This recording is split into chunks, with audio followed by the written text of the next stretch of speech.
साथियों नमस्कार, जय हिंद। तो भाई कैसा रहा डीवीपीएसटी का हमारा एक्सपीरियंस। आज की इस वीडियो में मैं आज शेयर करने वाला हूं कि मेरा डीवीपीएसटी कैसे हुआ, किस तरीके से हुआ, क्या किसी डॉक्यूमेंट्स को लेकर कोई इशू तो नहीं हुआ, क्या प्रॉब्लम हुआ, क्या नहीं हुआ। ये सारी बातें आपको इस आज वीडियो में बताया जाएगा। और जिन लोगों का डीवीपीएसटी हो चुका है भाई, वो लोग एक बार ज़रूर बताइएगा कमेंट में कि फिट हैं या अनफिट हैं। और जिन लोगों का नहीं हुआ, अभी बाकी है, तो वो लोग इस वीडियो को ज़रूर देखिएगा। कुछ न कुछ आपको मैसेज ज़रूर यहाँ से प्राप्त होंगे। तो मेरा डीवीपीएसटी 25 अगस्त को चंदौली ज़िले में था। तो आइए हम लोग स्टार्ट करते हैं। और हाँ, स्टार्ट करने से पहले मैं आपको बता दूं कि एक बार चैनल को सब्सक्राइब कर दीजिएगा अगर नए होंगे तो चलिए भाई स्टार्ट करते हैं। तो सबसे पहले हम लोग ना सेंटर पर पहुँचे। अब सेंटर पर जब पहुँचे तो देखा गया कि वहाँ पर कोई था ही नहीं, मतलब कि लगभग 2 लड़के पहुँचे थे और एक मैं। लगभग कि 6:15 बजे मैं पहुंचा था, 3 लड़के पहुंचे हुए थे। बाकी बारिश का मौसम था, बारिश रह के हो रही थी, तो सभी लड़के कहीं न कहीं रुके रहे होंगे। फिर धीरे धीरे सभी लोग आने लगे। लगभग 8 साढ़े 8 बजे तक सभी बच्चे वहां पर मौजूद हो गए। और अब वहां पे क्या हुआ कि भाई 8:50 से वहां से एंट्री अब शुरू कराई गई। तो सबसे पहले वहां पर गेट पर क्या हुआ, गेट को बंद किया गया। इसके बाद वहां से एक कांस्टेबल आए जो कि एक जो है कि प्रिंट लिए थे जिसमें कि सभी बच्चों का नाम था। और सभी बच्चों को सीरियल लाइन से नाम बुलाकर और एक लाइन कतारबद्ध खड़े करवाएं। और उसमें लगभग 10-10 20-20 के जो है कि ग्रुपिंग में वो भेजने लगे। पहले 20 लड़कों को बुलाएं, फिर उसके बाद 20 लड़कों को, फिर उसके बाद 20 लड़कों को, ऐसे करके वो अंदर भेजते गए। ऐसे करते हुए सभी बच्चों को अंदर भेजा गया। सभी के लिए भाई चेयर लगा हुआ था, सब लोग अपने चेयर पर बैठे।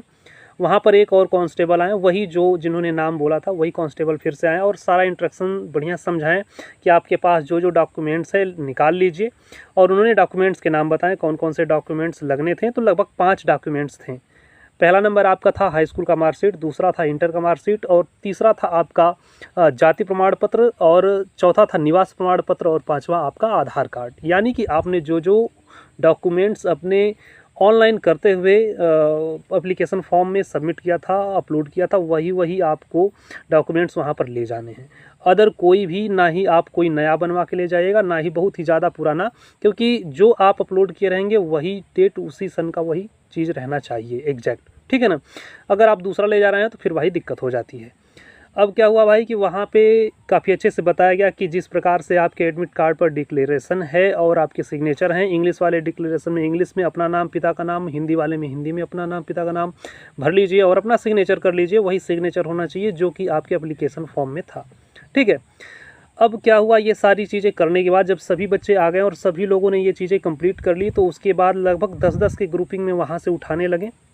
और एक पिंक कलर की फ़ाइल थी जो कि सबके नाम से आया था। उस पिंक कलर के फ़ाइल में आपके एप्लीकेशन फॉर्म का प्रिंट पहले से मौजूद था और भी बहुत सारे उसमें डॉक्यूमेंट्स लगे थे, जिस पर कि आपके मेज़रमेंट, आपके हाइट वगैरह सब कुछ उस पर नोट करके जो है कि वेरिफिकेशन उस पर करना था। और बाकी 10 उंगलियों के निशान लेने थे। मतलब बहुत सारे उसमें परफॉर्मा टाइप के फॉर्म मौजूद थे।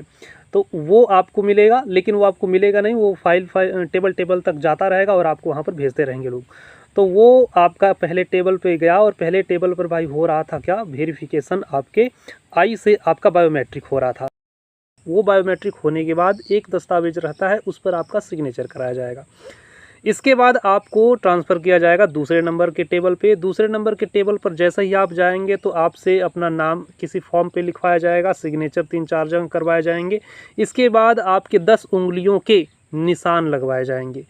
वहाँ से आपके ये कंप्लीट होते ही आपको कहा जाएगा भाई कि वहाँ पर 10 मीटर दूरी पर एक कुर्सी है, वहाँ पर आप जाकर बैठिए।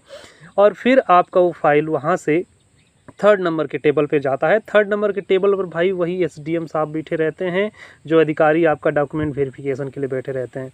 वहाँ पर वो फाइल जाती है। कई सारी फाइलें जब इकट्ठा हो जाती है तो वो आपका नाम बोलकर एक एक लोग को बुलाते हैं। और आपको वहाँ पर जब बुलाएंगे तो आपको अपना वो ओरिजिनल डॉक्यूमेंट्स लेकर जाना पड़ेगा, जो आपके 5 डॉक्यूमेंट्स 2 कॉपी आपने लगाए थे। तो अब ये आपका क्या होगा कि ये ओरिजिनल डॉक्यूमेंट्स आपसे एक एक करके मांगा जाएगा। पहले हाई स्कूल, फिर इंटर, फिर आपका जाति प्रमाण पत्र, निवास प्रमाण पत्र और आपका आधार कार्ड। ये सारी चीज़ें बारी बारी से मांगी जाएंगी। और वो आपके उसमें के जो नंबर्स होते हैं, रोल नंबर्स होते हैं, जाति और निवास के जो रजिस्ट्रेशन नंबर होते हैं और जो डेट्स होते हैं, वो सभी चीज़ें आपकी उस परफॉर्मा में जो चीज़ें होती हैं ना, उससे आपका वेरिफिकेशन वो करेंगे कि क्या सही रजिस्ट्रेशन नंबर है, क्या सही रोल नंबर है ना। ये सारी चीज़ें करने के बाद वो वेरीफाइड कर देंगे आपका सही का टिक लगा के। और फिर वही डॉक्यूमेंट्स को वेरीफाइड करने के बाद वहाँ पर आपका एक पीटीआई साहब रहते हैं और वो आपको कहेंगे कि आप अपना कपड़ा निकालिए, बस ऊपर का ही, यानी कि आपका चेस्ट नापा जाएगा। इसके बाद आपकी हाइट नापी जाएगी। यहाँ पर आपके वेट नहीं नापे जाएंगे, वेट बस लड़कियों का नापा जाएगा, ठीक है ना। तो आपकी हाइट और चेस्ट नापी जाती है और वो आपका एसडीएम साहब को नाप के बताएंगे और एसडीएम साहब उस पर क्या करते हैं, नोट करते हैं कि आपकी हाइट कितनी है, आपका चेस्ट कितना है, और फिर सारी चीज़ों को वेरीफाइड करके वो अगले टेबल पर भेजते हैं जहाँ पर कि ये ऑनलाइन डाटा को फीड किया जाता है।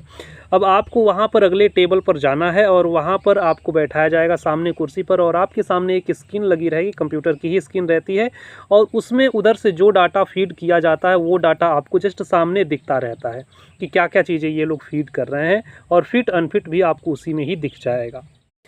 फिर ऑनलाइन डाटा फीडिंग के बाद आपको क्या किया जाता है, वहाँ से भेज दिया जाता है उसी स्थान पर जिस स्थान पर आपको पहले लाया गया था, जहाँ पर आपने चेयर पर बैठ के अपना डिक्लेरेशन वगैरह सब कंप्लीट किया था।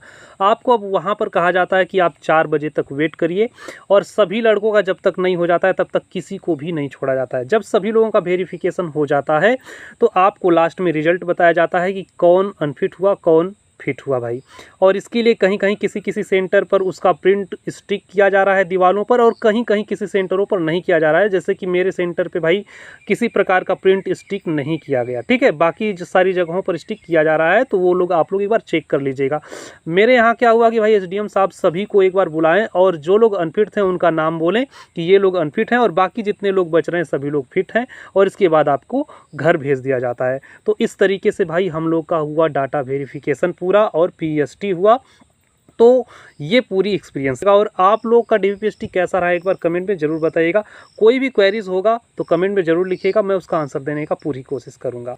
और ये चैनल पर नए होइएगा तो एक बार सब्सक्राइब जरूर कर लीजिएगा। तो भाई चलते हैं, अब मिलते हैं अगले वीडियो में। तब तक के लिए नमस्कार और जय हिंद, जय भारत।